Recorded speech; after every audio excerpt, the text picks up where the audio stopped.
Happy Homebrew Wednesday. This is Homebrew Wednesday episode 15. I'm going to start by having a beer. It's nothing special, it's just a Harrington's Rogue Hot Pilsner. It's just something I had in the fridge. Running a little bit short of beers. I'm just going to flick that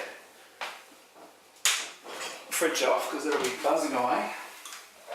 Running a bit short of good beers in the fridge. I've got a whole stack of homebrew beers that I've been sent that I've got to get through, but I want to do proper reviews on them.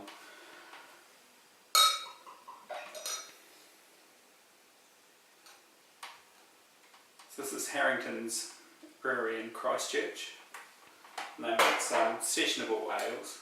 So, looks a bit cloudy that one, but normally it's just a bit of chill on the glass, I think. So cheers. So this week, again, I'm going to be talking about my brew day that I did in the weekend. That's my second brew day on my new system here in the background, so I've learnt quite a lot. If you haven't seen the video, feel free to have a look. It's quite a long one, so I understand if you don't watch the whole thing. But basically, I've worked out that my efficiency is 68% on the system.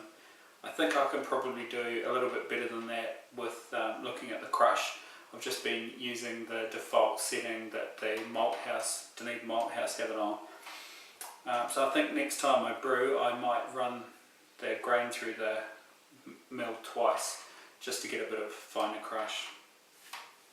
Second thing I learnt, first time ever I did a whirlpool. Well, I usually do whirlpool, but I did it quite differently. I chilled and took the wood chiller out and whirlpooled it quite vigorously for about 30 seconds and then covered it and left it for 15 minutes and came back. And it was the clearest beer I've ever seen out of a brew in the bag, so I was really pleased with that, so I'll definitely do that again. The other thing I did differently was I didn't use a hop bag, and I ended up with a lot of hop gunk at the bottom, so I think I'll carry on using my hop bag. I've got thoughts that maybe I lose a little bit of hop flavour and aroma out of the beer.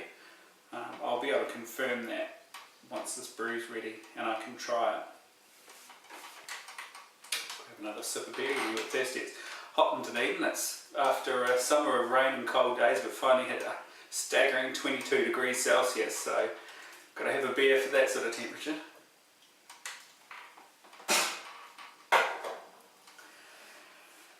Thursday last week I caught up with Adrian Woodhouse and Nathan McKenzie at Albar here in Dunedin.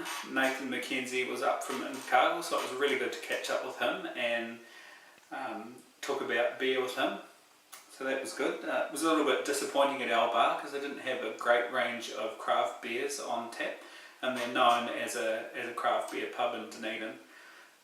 But they do have Emerson's on tap, so there's always something beer to fall back on. And Nathan gave me a beer and Adrian gave me a couple of beers.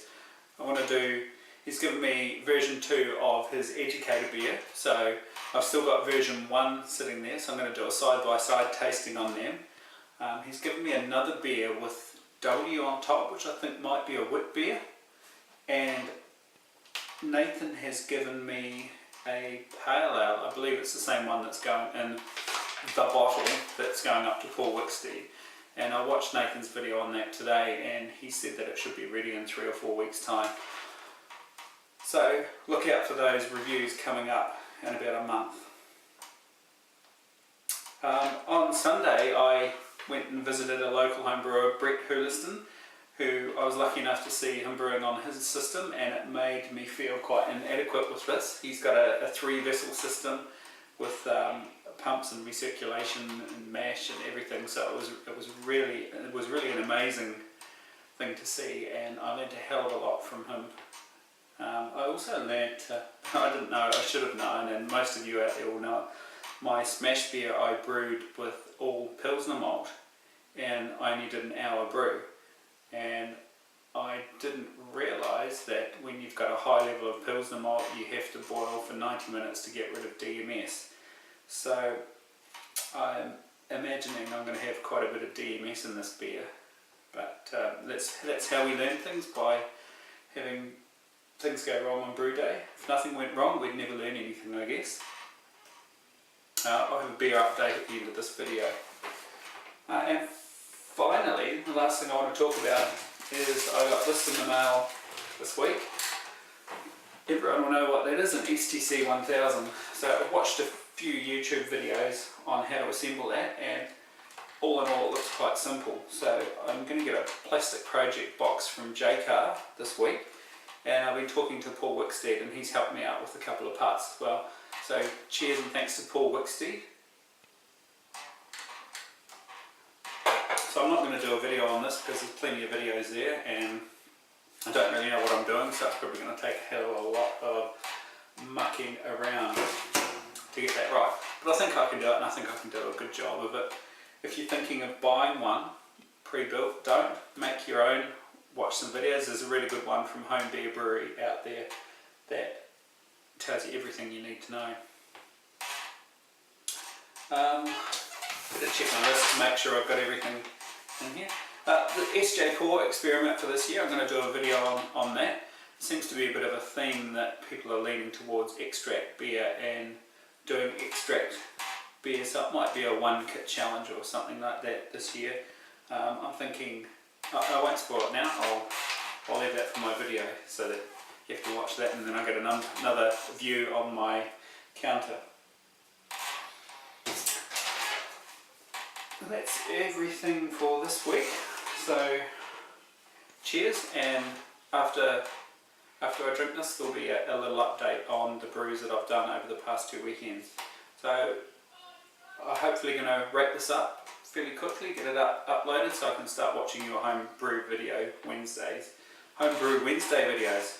I think Chubby must have made this beer. So cheers. Right, on the right here, this is my kegerator. I've had this fridge for about a year. It's got a couple of kegs in there, some home brews in there to drink. Put on the left here, don't put too much at the top because it's a mess and I'm still trying to get my brew house sorted. On the left here I managed to pick up an identical fridge, so that means I've got a fridge that I can use for my fermentation chamber.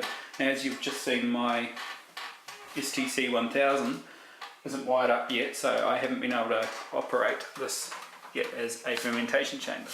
And plus the light's not on there, so you don't get a really good sense of this beer. But it's clearing out nicely. It's been in there about 10 days. I only do primary, so I haven't touched the beer at all. I haven't opened the top or anything. So that'll sit there for about another 4 days when I'll turn this fridge on and I'll crash cool it. Hopefully some of that junk will fall out of the top. Sometimes you have to give it a bit of a shake for it to fall out. So I'll crash that on Sunday and probably keg it on Wednesday next week. So another week until that's in the keg, and it'll be drinkable hopefully the following weekend.